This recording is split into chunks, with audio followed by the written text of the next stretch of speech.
गावात पण वरती आलो होतो, कुठलंच गाव सोडलं नाही. एखाद्या गावात 4 माणसं भेटली, 40 भेटली, सगळी कव्हर केली. का? आपला समाज हा एकत्र आला पाहिजे. आलं का लक्षात?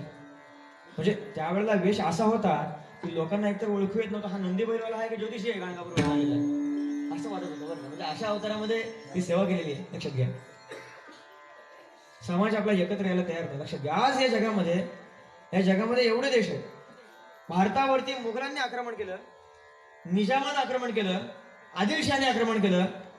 आलं का लक्षात? पोर्तुगीजांनी आक्रमण केली, इंग्रजांनी आक्रमण केली. सांगा तुम्ही मला फक्त एका प्रश्नाचं उत्तर द्या की भारत देशानं कधी कोणत्या देशावरती आक्रमण केलंय का? केलंय का आक्रमण कधी कुठल्या देशावरती? आहे तुमच्या ऐकवत आहे? भारत देशानं मात्र कुठल्याही देशावरती आक्रमण केलं नाही, परंतु आपल्या देशावरती बाहेरच्या देशांनी, बाहेरच्या परकीय सत्तांनी आक्रमण केले. याला एकमेव कारण ते म्हणजे आमचा फुटलेला हिंदू समाज. विठाला